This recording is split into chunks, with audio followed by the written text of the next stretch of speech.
D'incidents violents et d'agressions. Et c'est aussi le cas des pharmaciens. Plus 12% l'année dernière, plus 77% par rapport à 2020, des incivilités, mais aussi des vols à main armée qui se multiplient ces dernières semaines à Paris, à Rouen ou encore à Nantes. Qui sont ces braqueurs? Comment opèrent-ils? C'est l'enquête du week-end. Elle est signée Julien Bijard, Régis Maté et Raphaël Durosel. Symbole historique de la santé, la fameuse Croix Verte est touchée par une épidémie de braquage et cambriolage. Dans les villes ou les campagnes, partout en France, des pharmaciens malades d'être ainsi ciblés en première ligne. 11% de vols en plus en seulement un an. Les pharmacies cherchent aujourd'hui le bon traitement. Dans ce quartier populaire à Rouen, les pharmaciens ont vécu un traumatisme il y a 2 mois. Un petit renouvellement? Non, ça c'est pour madame. D'accord. Un braquage à main armée. Ils sont arrivés en courant à 2, cagoulés, flingue à la main, menacer les 3 filles qui étaient là. Sur ces images de vidéosurveillance, les 2 hommes récupèrent quelques centaines d'euros en liquide. Habillé en noir, celui-ci tient un pistolet à la main.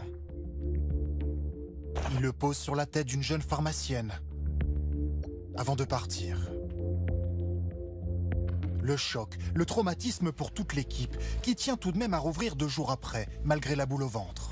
Je me suis dit que si je revenais pas, je reviendrais jamais. C'est les endroits du matin qui sont compliqués, mais... Quand vous revenez ici, quand même, encore? Ah oui, toujours. On voit bien que ce sont des très jeunes, mineurs, probablement même des gens du quartier. Et là, on se dit, avec tout ce qu'on fait pour le quartier, ça se trouve, c'est des gamins qu'on a soignés petits, pour lesquels on soigne les grands-parents. Et on se dit, mais il y a plus de respect, en fait. Un braquage qui a marqué ici tous les esprits. La pharmacie, c'est pour tout le monde, c'est pour moi, c'est pour vous. Donc... Braquer une banque, encore à la limite, tu te dis on peut avoir des sous, mais une pharmacie, je vois pas l'intérêt, quoi. Ça vous inquiète? Énormément, parce que c'est vrai qu'avant, c'était calme. Des braquages, mais surtout des vols après la fermeture la nuit, comme ici à Nantes. Alban Perrault a même l'impression que les malfrats sont en train de s'acharner sur son officine. La deuxième fois, de l'autre côté, côté comptoir, même système, il rentre par l'arrière, il casse la vitre. La voiture bélier, c'est vrai qu'on ne s'attendait pas à ça. Non pas 1, ni 2 ou 3, mais 4 cambriolages en 4 ans, dont 2 à la voiture bélier, heureusement la nuit, ne faisant aucun blessé. On est mal, Il y a un mal-être qui se crée et ça peut créer un peu une insécurité, un stress ambiant au quotidien. Depuis, des blocs ont été ajoutés par la mairie pour empêcher les véhicules d'être projetés dans sa vitrine. Mais Alban Perrault a bien failli jeter l'éponge. Vous allez bien? Oui, très bien. Ça va? Ouais. Lui, qui a grandi dans ce quartier, est finalement resté pour ses clients. S'il décidait de partir un peu lassé par les cambriolages, pour vous, ce serait... Ah ouais, non, ce serait... non, parce que moi je viens tout le temps là, ça fait 7 ans que je viens là, donc... Je me suis posé la question. C'est la sécurité qui doit revenir, c'est pas eux qui doivent nous faire partir. Alors, pourquoi le nombre de vols dans les pharmacies est-il en train de s'envoler? Les officines peu protégées sont en fait des cibles faciles. On s'aperçoit qu'il y a une nouvelle délinquance qui se crée et que c'est plus une délinquance de proximité et opportuniste qui va s'attaquer à une pharmacie juste pour l'appât financier. Mais l'un des plus grands fléaux, ce sont les vols à l'étalage.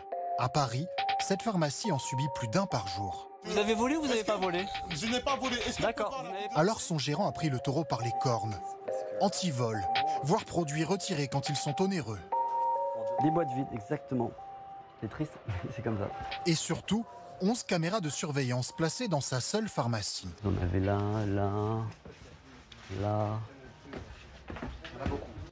Il y en a beaucoup, pour voir tous les angles. Avec des images visibles de tous les clients pour dissuader.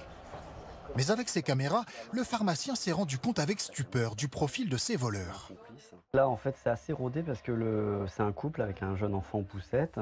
Sur ces images, on voit le père sortir un produit de l'emballage, puis le glisser dans sa poche. La sortie familiale, c'est de voler dans la pharmacie du quartier. On se rend compte que même des personnes avec qui on peut échanger régulièrement venaient nous voler quotidiennement, quoi. Pour renforcer la sécurité, un texte de loi sera examiné début mai au Parlement. L'Ordre des pharmaciens demande plus de sévérité sur les peines encourues. Un nouveau témoignage qui semble mettre à mal la défense de François Bayrou dans l'affaire Betharam. D'après